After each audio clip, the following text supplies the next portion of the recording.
네, 미세전류는 신경세포에 미세한 전기 자극을 줌으로써 세포막의 전이 변화를 유도합니다. 이 자극이 신경세포의 활동 전이를 촉진하거나 억제하면서 신경회로의 재구성을 촉진하죠. 이를 통해 뇌신경 가소성이 향상되면서 손상된 신경회로의 기능 회복을 도울 수 있습니다. 네. 자, 굉장히 어려운 이야기로 들릴지 모르겠습니다만은 우선은 여기에서 사용이 되는 전기, 미세 전류라고 하는 것이 무엇인지를 좀 아는 게 좋을 것 같은데요. 챗GPT가 미세 전류에 대해서 우선 설명을 좀 해 주었으면 좋겠습니다. 네, 미세전류는 일반적으로 1mA 이하의 아주 약한 전류를 말합니다. 주로 피부 표면에 전극을 붙여서 전류를 흘려보내는데 이는 신경세포를 자극해 통증 완화나 근육 재활 등에 활용됩니다.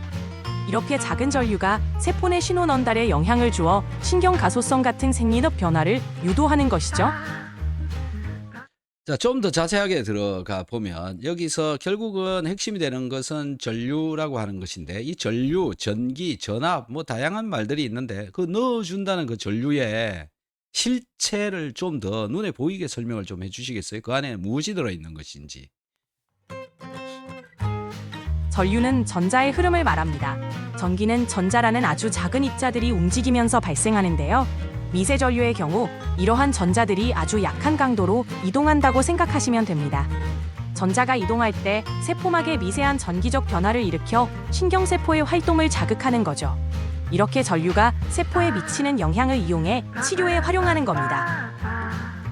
자, 결국은 들어가는 거는 전자다 이런 얘기가 되는 건데요. 정말 전자만 있을까요?라는 건데 제가 보기에는 전기라고 하는 것이 전파와 자파, 자석의 힘에 의해서 생기는 자파 이 두 가지가 섞여 있는데 그것은 빛이죠. 이 전자기 파장과 전자가 같이 움직이는 걸로 저는 이해를 하고 있는데 맞습니까? 순수하게 전자만 있는 건 아니지 않나요? 전류는 전자의 흐름이지만 전자기파와 함께 움직인다는 말씀도 맞습니다. 전류가 흐를 때 전기장과 자기장이 형성되는데 이 두 가지가 상호작용하며 전자기파가 발생하죠.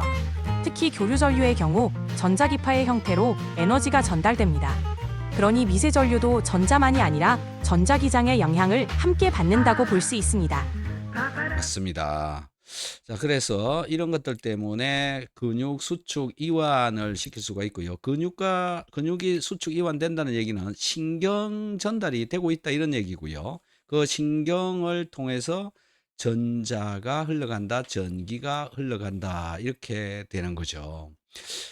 저는 궁금해지는 게 전기와 전자라고 하는 이것이 뼈나 피부나 뭐 이런 걸 타고 흘러갈 수도 있는데 왜 신경을 타고 흘러가는지 그게 궁금합니다. 왜 그런가요? 신경을 통해 전기가 흐르는 이유는 신경세포가 전기 신호를 전달하는 특수한 구조를 가지고 있기 때문입니다. 신경세포는 세포막에 전압 의존성 이온 채널이 있어 전기 자극이 세포막의 전이 변화를 일으키면 이를 통해 신호를 전달하죠. 또 신경세포는 긴 축삭돌기를 통해 빠르고 효율적으로 신호를 전달할 수 있어 전기 자극에 가장 민감하게 반응하는 경로입니다. 그래서 미세 전류가 신경을 타고 흐르며 작용하는 것이죠. 자, 그러니까 미세 전류가 신경을 타고 흐른다는 것은 근육이나 피부나 뼈나 이런 것들, 혈관이나 이런 것들보다 그 신경의 전기가 훨씬 더 잘 전달되기 때문에 그 신경을 타고 흐른다 이런 얘기가 되는 것이고요. 신경은 왜 전기가 잘 타고 흐르는 그런 구조, 물질로 돼 있을까요? 어떤 걸로 만들어져 있길래 그게 다른 장기들과 다르게 전기가 잘 통하는 것일까요? 신경세포가 전기를 잘 전달하는 이유는 주로 세포막에 분포한 이온 채널 때문입니다. 세포막에는 나트륨, 칼륨, 칼슘 등 다양한 이온들이 이동할 수 있는 통로가 있는데 전기 자극이 가해지면 이온들이 빠르게 이동하면서 전기 신호를 만듭니다.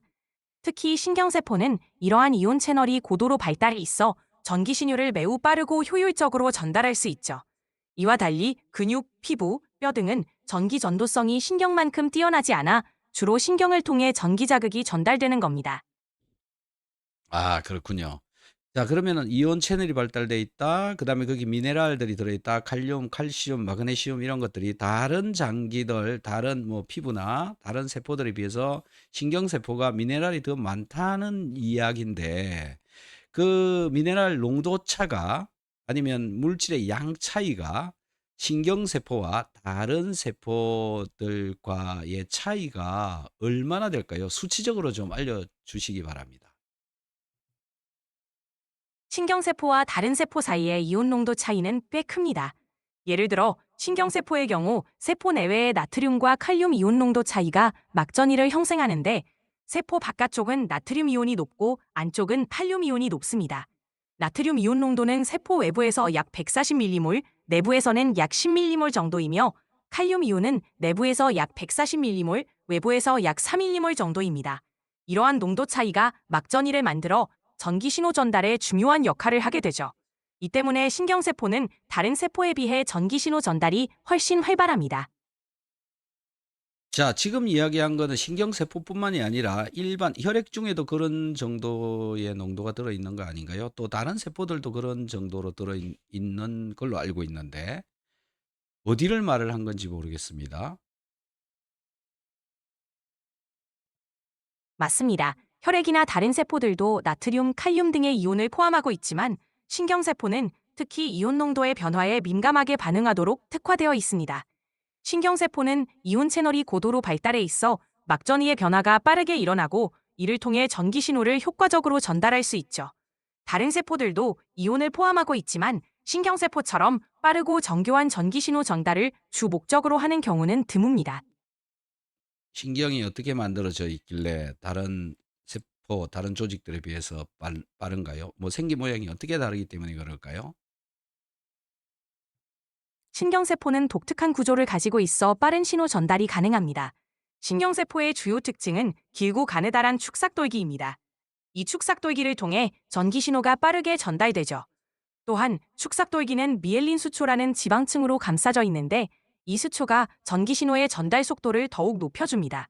이와 달리 다른 세포들은 이런 축삭돌기나 미엘린 수초가 없기 때문에 신경세포만큼 빠른 신호 전달이 어렵습니다.